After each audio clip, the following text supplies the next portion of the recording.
பாரத்வாசி நேயர்கள் அனைவருக்கும் வணக்கம். இது பாரதத்தின் குரல். அப்பத்திலிருந்து ஏர் முகத்தில் இருக்கிற நம்ம பாரத பிரதமர் மோடிக்கு பார்த்தீங்கன்னா ஒரு சின்ன கேரள கூட இல்லை. ஆனால் அப்படியேப்பட்ட நம்ம மோடிஜியை பார்த்தீங்கன்னா எதிர்கட்சிகள் அடிக்கடிக்கு விமர்சிக்கிற ஒரு சம்பவம் பார்த்தீங்கன்னா கோத்ரா கலவரம் சொல்கிறாங்க. அப்படி இந்த கோத்ரா கலவரத்தில் என்னதான் நடந்தது இந்த 2002 அதுக்கு பாரத பிரதமர் மோடி அதாவது அவர் பங்கு ஏதாவது இருக்கா இல்லையா, இதை பற்றின ஒரு சின்ன கிளாரிட்டிக்காக ஃப்ளாஷ்பேக்கு போகலாம் வாங்க. 2002 பார்த்தீங்கன்னா ஒரு ட்ரெயின், அந்த ட்ரெயின் பல நூறு கணக்கான பேசஞ்சர்ஸ் ட்ராவல் பண்ணுறாங்க. அந்த ட்ரெயின் கோத்ரா என்ற இடத்தை நோக்கி வரும்போது ஒரு ட்ரெயினோட ஒரு கம்பார்ட்மெண்ட்டை எரிச்சிடுறாங்க. அந்த கம்பார்ட்மெண்ட்டில் இருந்த 60 பயணிகள் இறந்து போயிடுறாங்க. இந்த பயணிகள்லாம் யாருன்னு பார்த்தீங்கன்னா, அதாவது பெரும்பாலும் இந்த ட்ரெயினில் ட்ராவல் பண்ண ஹிந்து பயணிகள். இவங்க பார்த்தீங்கன்னா அயோத்தியாவிலேருந்து ஒரு சுபகாரியம் முடிச்சுட்டு திரும்பி வராங்க.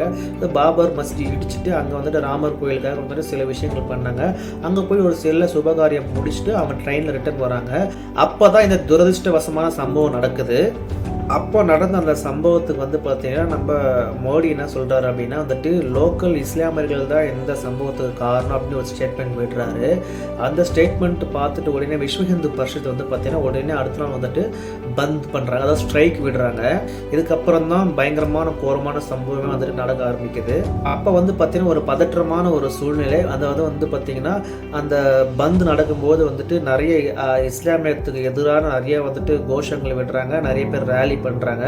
அதுலயும் முக்கியமா பார்த்தீங்கன்னா அந்த 60 சடலங்களை கோத்ராலேருந்து அகமதாபாத்துக்கு கொண்டு வராங்க. அப்ப பார்த்தீங்கன்னா இந்த வயலன்ஸோட கோரம் இன்னும் அதிகமா அங்க பத்திக்கிச்சு. இந்த சம்பவத்துல பார்த்தீங்கன்னா கிட்டத்தட்ட ஒரு ஆயிரக்கணக்கான மக்கள் கொல்லப்பட்டாங்க. இதுல பார்த்தீங்கன்னா முக்காவாசி பேர் இதுல முஸ்லிம்கள், கால்வாசி மெம்பர்ஸ் பார்த்தீங்கன்னா இந்துக்கள். இந்த கலவரத்தினால 1000 பேர் கிட்ட பலியானாங்க. அப்ப இருக்கிற நிறைய நியூஸ் மீடியாஸ்ல பார்த்தீங்கன்னா அன்னைக்கு இருந்த அந்த குஜராத் கவர்மெண்ட்டை தான் பிளேம் பண்ணாங்க. ஸோ அவங்க தான் இந்த கலவரத்துக்கு முக்கியமான காரணம் பிளேம் பண்ணியிருந்தாங்க. ஸோ அப்போ பார்த்தீங்கன்னா பெரும்பாலான இடத்துல பார்த்தீங்கன்னா ஊரடங்கு உத்தரவு போட்டிருந்தாங்க. கிட்டத்தட்ட எல்லா சிட்டி நகரத்துலையுமே பார்த்தீங்கன்னா ஊரடங்கு உத்தரவு போட்டிருந்தாங்க. ப்ளஸ் பார்த்தீங்கன்னா கண்டவுடன் சுடவும் order, shoot at the sight ஆர்டரும் போட்டிருந்தாங்க. அதுக்கப்புறம் நிறைய சிஆர்பிஎஃப் ஆர்மி இவங்களாம் இந்த கலவரத்தை கொஞ்சம் கட்டுக்குள்ளே கொண்டு வந்தாங்க. பல பேர் பல குற்றங்கள் செஞ்சாங்க. என்ன இருந்தாலும் சரி அந்த சம்பவம் தவிர்த்து இருக்க வேண்டிய ஒரு சம்பவம் தான். ஆனால் பார்த்தீங்கன்னா மீடியா ஃபுல்லாக அன்னைக்கு இருந்த கவர்மெண்ட் மேலே பிளேம் பண்ணியிருந்தாங்க. நம்ம மோடி என்ன சொன்னாருன்னா, இந்த சம்பவம் பார்த்தீங்கன்னா ஒன்றுக்கு ஒன்று தொடர்பு படுத்தி அப்படியே செயின் ரியாக்ஷன் மாதிரி நடந்தது. ஸோ ஆனால் அன்னைக்கு நான் மீடியா ஹேண்டில் பண்ண விதத்தை தவிர்த்து இருக்க வேண்டியது தான் அப்படின்னு சொல்லியிருந்தாரு. 2008 பார்த்தீங்கன்னா சுப்ரீம் கோர்ட் இந்த கலவரம் சம்பந்தப்பட்ட எல்லா கேசஸும் ரீஓப்பன் பண்ணியிருந்தாங்க. ஸோ அதில் இந்த கோத்ரா சம்பவம் இன்க்ளூட் ஆயிருந்தது. ஸோ அப்போ பார்த்தீங்கன்னா சுப்ரீம் கோர்ட் ஒரு டீம் ஃபார்ம் பண்ணியிருந்தாங்க. இந்த கலவரத்து சம்பந்தமாக விசாரணை பண்ணுறதுக்கு SITன்னு சொல்லுவாங்க, ஸ்பெஷல் இன்வெஸ்டிகேஷன் டீம்னு சொல்லியிருந்தாங்க. அவங்க பார்த்தீங்கன்னா 2010 நம்ம பிரதமர் மோடியை விசாரணைக்காக உட்படுத்தியிருந்தாங்க. அந்த டைமில் பார்த்தீங்கன்னா அவர் சிஎம் இருந்தார். அப்போ அந்த விசாரணையில் நடந்த எல்லா விஷயமும் பார்த்தீங்கன்னா அந்த கோர்ட்டுக்கு சப்மிட் பண்ணியிருந்தாங்க.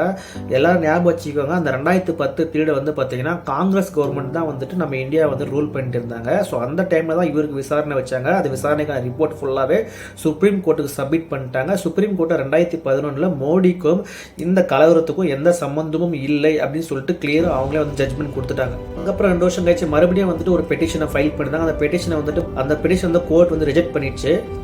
ஸோ அதுக்கப்புறம் 2-3 வருஷம் கழிச்சு மறுபடியும் சுப்ரீம் கோர்ட் ஒரு பெட்டிஷன் ஃபைல் பண்ணாங்க. அந்த பெட்டிஷன் கோர்ட் ரிஜெக்ட் பண்ணிச்சு. அதுக்கப்புறம் ரீசெண்டாக 2022 மறுபடியும் ஒரு பெட்டிஷன் ஃபைல் பண்ணாங்க. அதையும் அந்த கோர்ட் ரிஜெக்ட் பண்ணி SITயோட இன்வெஸ்டிகேஷன், மோடிக்கும் இந்த கலவரத்துக்கும் எந்த சம்பந்தமும் இல்லை, வர பெட்டிஷன்ஸ் எல்லாமே ரிஜெக்ட் பண்ணிட்டாங்க. ஸோ இதுல என்ன தெரியுதுன்னா, குஜராத்தில் நடந்த சம்பவம் உண்மை, ஆனால் அதுக்கும் நம்ம மோடிக்கும் எந்த சம்பந்தமும் இல்லைன்னு சொல்லிட்டு சுப்ரீம் கோர்ட்டே கிளியராக ஜட்ஜ்மெண்ட் கொடுத்துட்டாங்க. இதுக்கு நடுவில் அந்த காலகட்டத்தில் பார்த்தீங்கன்னா மோடி மேலே பயங்கரமான ப்ரெஷர், டிஎம்கே, காங்கிரஸ், பல அப்போசிஷன் பார்ட்டி அவர் ரிசைன் பண்ணணுன்ட்டு ஒரே ப்ரெஷர். இப்போ நம்ம சிஎம் மோடி பார்த்தீங்கன்னா ரெசிக்னேஷன் லெட்டர் கொடுக்குறாங்க. ஆனால் அதை அவங்க அக்செப்ட் பண்ணிக்கல. ஸோ இதுக்கப்புறம் மறுபடியும் எலெக்ஷன் வருது. எலெக்ஷனில் அவர் கண்டெஸ்ட் பண்ணி நல்ல ஒரு ஓட்டு வித்தியாசத்தில் ஜெயிச்சு மறுபடியும் அவர் சிஎம்மா குஜராத்துக்கு வராரு. இதுக்கப்புறம் இந்த ஹிந்து கலவரமாக இருந்த இந்த குஜராத்தை அவர் வளர்ச்சிக்கான பாதையை நோக்கி கட்டமைச்சு குஜராத் மாடல் எக்கனாமிக் growthக்காக குஜராத்துக்காக கடுமையாக உழைச்சி அந்த ஒரு கோர சம்பவத்தை குஜராத்தை வந்துட்டு பல மடங்கு வளர்ச்சிக்கு வந்துட்டு அவர் லீட் பண்ணி கொண்டு போனார். இதுதான் மோடியோட ஒரு மிகப்பெரிய ஒரு சாதனை. இந்தியா ஃபுல்லாக வந்துட்டு எதிர்பார்த்தாங்க குஜராத் மாடல். இங்கேருந்து நிறைய பேர் தமிழ்நாட்டிலேருந்து நம்ம முன்னாள் சிஎம் ஜெயலலிதா கூட குஜராத்துக்கு போயிட்டு விசிட் பண்ணிட்டு வந்து பல ஸ்கீம்ஸை வந்துட்டு இங்கே இம்ப்ளிமெண்ட் பண்ண அவங்க ட்ரை பண்ணியிருந்தாங்கன்றது குறிப்பிடத்தக்க ஒரு விஷயம்.